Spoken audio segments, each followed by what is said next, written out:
Hey guys, it's Sekaar, and I'm back to making build videos on ESO. So I really appreciate you guys being patient with me and letting me take this time off to just kind of relax and take a break and just breathe.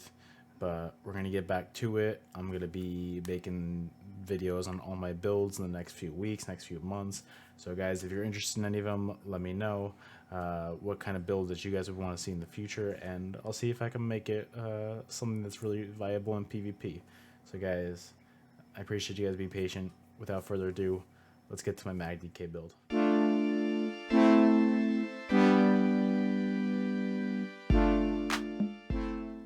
Alright guys, let's get started. First things first, we're going to look at our character sheet. So we're going to have 46 points into magic and then 18 points into health. This is going to distribute the health and magic in a way where you have a nice chunky amount of health, but not a low enough magic that it feels you're at a sustain at all times. So I like this distribution the most out of all of them. You can play with it however it seems fit for you. When you're done making the build, I think that's the best time to put the attributes in my opinion. So, but this is just the way that I do it. And then for our Mundus Stone, we're going to be using the Atronach. And for our food, we're going to be using Artan Pickled Fish, which is going to give you the most amount of maximum health and maximum amount of magicka. And we're also going to be on a Dark Elf as our race. Our skills are going to look like this. On our front bar, we're going to be using Flame Lash. This is going to be what you're going to want to use after your enemies are all dotted up. You're not going to want to open up with this. You're not really going to do much with it. There's no point in doing that. So just start using that after you have all your dots on them and after you feel like you can go in for the kill. Shattering Rocks. I've been really liking this morph lately instead, especially since I've got Talons on. So using this is going to give you a nice chunky heal at the end, and it's just actually, it's a lot of extra sustain. So having Shattering Rocks instead of the other morph is really going to help you. Degeneration, it's going to be your source of major sorcery, and it also puts a nice dot on the enemies too. But it's mostly your major sorcery, so you're going to get that increased spell damage by 20%. Burning Talons, this is going to immobilize your enemies in place, and then it's also going to put a nice little dot on them for 4 seconds. And with this build, you're going to want to put as many dots on them as possible. Trust me, I'll explain later. And then Burning Embers is our last DPS skill. This is going to be a nice little chunky dot that's going over 14 seconds. And this is what's also going to heal you a lot in the middle of a fight without actually needing to switch to healing. So it heals you for 91% of the total damage inflicted. So if you just hit that at the beginning of a fight and then hit it a few, like about 10 seconds later or so, or like almost when the effect is about to expire, you're going to get a really nice heal on this. So it's going to really help your sustain and just make sure you don't have to actually heal as much, like using your actual healing abilities. And then on our front bar, we've got Ferocious Leap as our ultimate. Our tooltip is about 15k on that, which is actually really nice. I've always loved Leap, especially on a build like this. It's a nice little finisher. I just love being able to roleplay as a dragon for 2 seconds. It's actually the best. It's so much fun. And then our back bar is going to be Cauterize as our first skill. This is going to be one of your main heals, healing you for about 6k every 5 seconds. So, and you can also heal your allies with this, so it's really nice to be able to bail your teammates out if they're in a sticky situation. Race Against Time, this is going to be your source of major expedition on this build. I'm still torn between either using Race Against Time or going Vampire and using Mistform, but for now I've been going Race Against Time. But if you want to go Mistform, I honestly get that. I might do that soon in the future. I'll let you guys know in the comments, in the future if I do end up switching. Engulfing Flames. This is going to put a nice dot on the enemies as well. And you're also going to have the enemies take increased flame damage from you. So try and open up with either this or Burning Embers in a fight. It's really going to set up the rest of your skills to follow. Coagulating Blood is going to be your main burst heal, so don't spam this, but if you're in a tight situation, use it a few times, but this isn't the kind of thing where you just, if you take a little bit of damage, you hit, because then you're just going to run out of resources really quickly. So Just getting that as your one burst heal is really going to help you.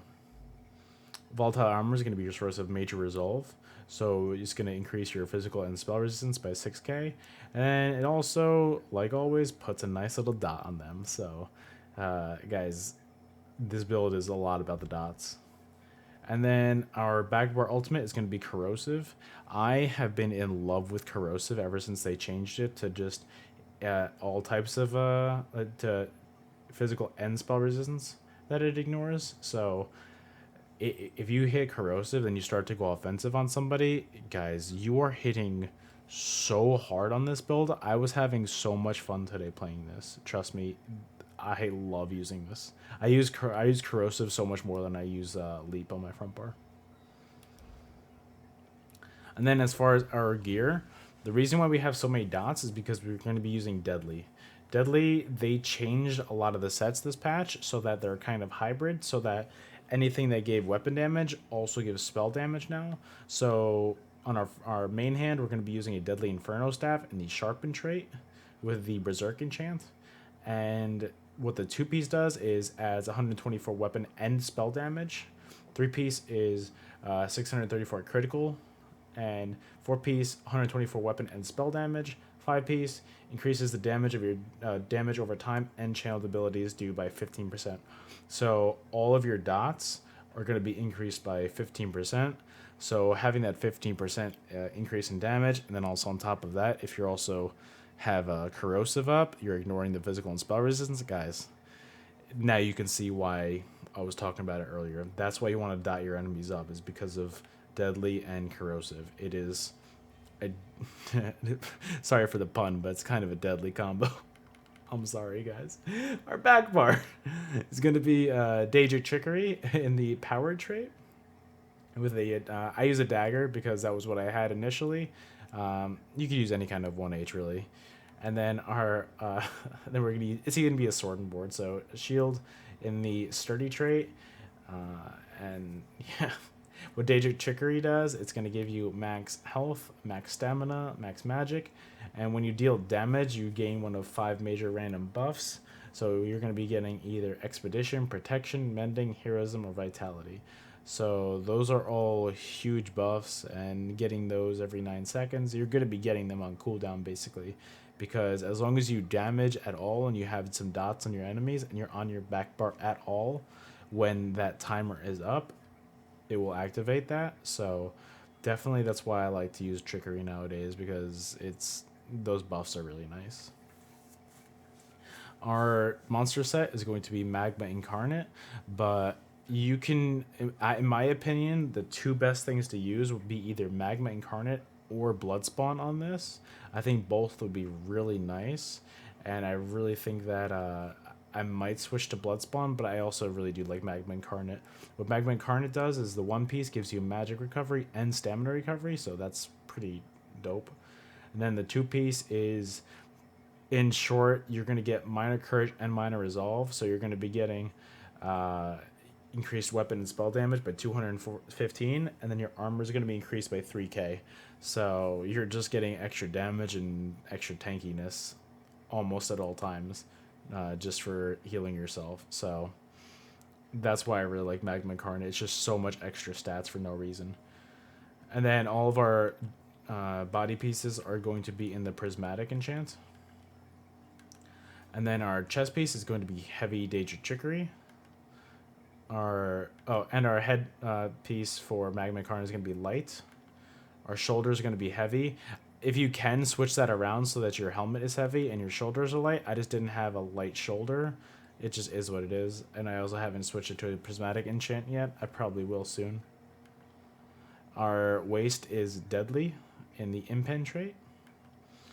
Our hands are Trainee in the Impen as well. Our legs are Reinforced Daedric Trickery in Heavy. And our feet are Light Daedric Trickery in Impen.